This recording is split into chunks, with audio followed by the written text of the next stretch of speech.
My boss basically told me to suck it up, get demoted, or quit, but if you quit, give us 6 months notice so we can replace you. In the industry I work in, I was tossed into a position where I was going to be wearing a lot of hats. My boss has been relentless ever since he put me into a new role just 2 months after I was hired for a different one. It took him 8 months to provide me with a job description for this new role. This role was intended for him originally, but he said he needed someone else to take it on because he was already slammed. There was no structure at all and he had no plans for it. He would leave out information or not include me in key meetings with executives or donors. If he made a mistake, he would say it was me that did it. If a plan he had failed, it was my fault. He made sure to make everyone believe that I was dramatic. Fast forward a year later and I am very overwhelmed. I'm given impossible deadlines and workloads that have started to affect my mental health.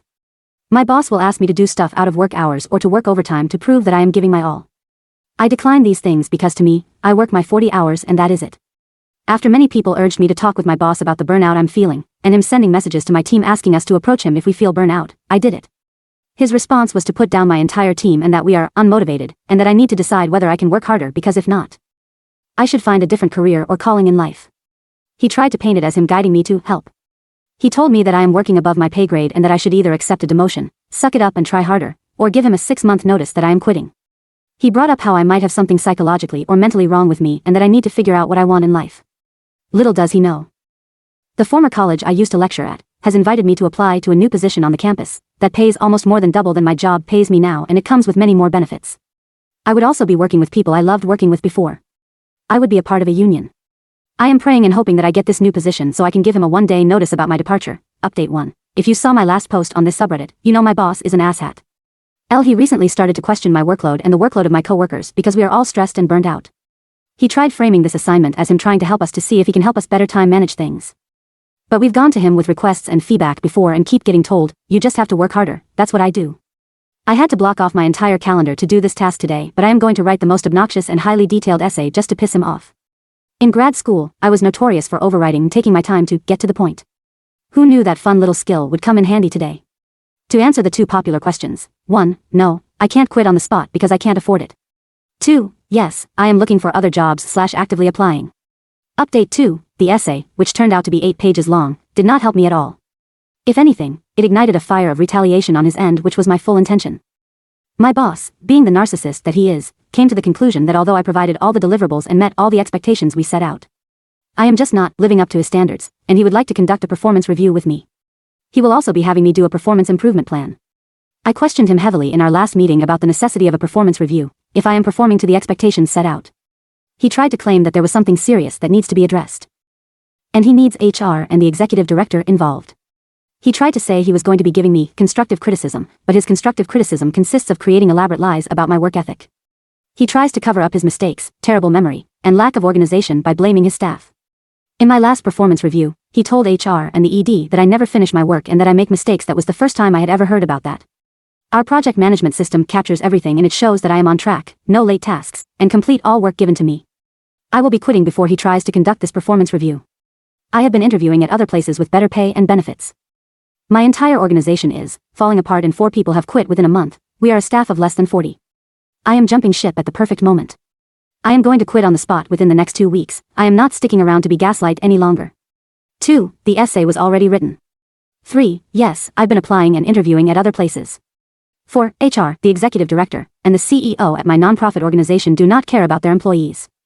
They have a high turnover rate for a reason and they retaliate against any staff that brings up concerns. They won't fire you, but they will make your life a living hell until you quit. I hear some of your concerns about the hostile work environment and will be contacting the Department of Labor. I also wanted to address all the folks in the comments who are assuming that I am being irresponsible by quitting. I have other options lined up. I'm waiting for responses. I will not be staying at this job and waiting to get fired. I have been hospitalized from the stress that my work has been putting on my heart condition. This will not end well if I stay. I am in my mid-20s, an athlete and hold a graduate degree. I shouldn't stay to prove a point. I should go where I'm valued. Update 3. To make it very clear, I am leaving this job soon, interviewing with a couple of different universities right now, and I work at a nonprofit that is very disorganized. There is no way I am sticking around to get fired to prove a point. There is no severance pay in this org. I tried to take some of your comments and my family's advice by going to HR to bring up the issues that have been occurring with my boss in terms of him lying about my work ethic, micromanaging me and alluding to firing me. HR did not care at all and tried to tell me that she cannot document my complaint even though I have a paper trail because it is, he said. She said, and then there is the actual truth. Also, fun fact, she kept calling me by the wrong name and said, I don't even know what you do here. During my next meeting with my boss, I was brutally honest with him about his poor management style, obviously in a professional way. He tried to not make it obvious that HR came to him and told him everything because he said, concerned coworkers have come forward to tell me some things you have been saying, but none of my coworkers know the extent of the issues and only HR knew the specific details he ended up bringing up. He gaslighted me the entire time saying, I never said this, you misinterpret me, and by the way, I document every single thing we talk about, so you must be confused. I shut him down with only facts and just stared at him while he tried to rewrite the reality of everything. He kept begging me to say anything that could make him he could feel better. He ended the conversation by admitting that we are having a performance review and putting together a PIP not because of my actual performance but because I misinterpret everything. I'm assuming he means the long minute-by-minute essay. I can promise you all, I do not misinterpret anything, especially with my message screenshots with him. The voice recordings I have taken of him, and our project management system exchanges. I do not care anymore, my ED does not care, and nor does my CEO. Our board of directors is basically non-existent, so there is no one else I can go to for help. All of the jobs I have been interviewing for are 15K, 20K differences in the pay I receive now, and the benefits are amazing. I will not fight to stay at a place that only gives 3 days of sick pay, 6 days of PTO and 4 paid holidays off. I have learned from this experience that you should never back down from your truth, even if it means writing an 8-page overtly detailed essay about my work tasks to prove a point. Update 4. My toxic work environment has just worn me down.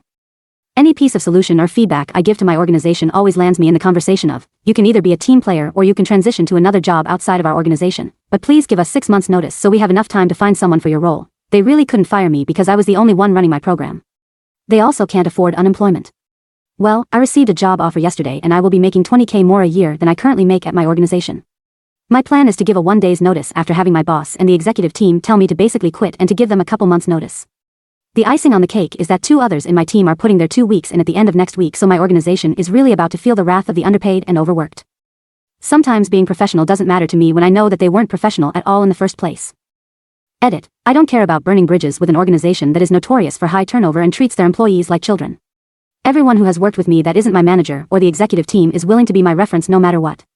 Finally, I am not just walking out because although I hate my organization, I don't hate my actual job. I work with disadvantaged youth and I want the opportunity to say goodbye to them because I know I won't have any way to do that once I leave. For all the people not understanding or grasping, I didn't leave earlier because I live paycheck to paycheck. Most comments assume I am quitting to throw a tantrum instead of communicating. None of you have been on my email threads, in my meetings, or in my Slack messages to see how I've professionally defended myself. Everything my organization has an issue with has to do with non-work related things. Update 5. I took a lot of your advice into consideration and did not even give a notice. I just sent an immediate resignation. I waited till my paperwork with HR was confirmed to be done at my new job before I walked out. I said goodbye to a handful of other coworkers and just went to go hang out with family. I have been taking a little vacation before I officially start on Monday. For all the people assuming I am a man, work at a Fortune 500 company or in corporate, I am a female and I was working in nonprofit. A very toxic NPO as well. My former employer took a whole day to acknowledge my resignation and just said they were sad to see me go, but I know I caught them off guard.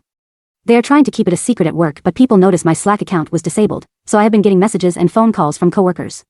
They were all proud of me and wished they could do the same. This caught everyone off guard. I was sitting in meetings that morning talking about the future because I wanted to make it less suspicious that I was leaving.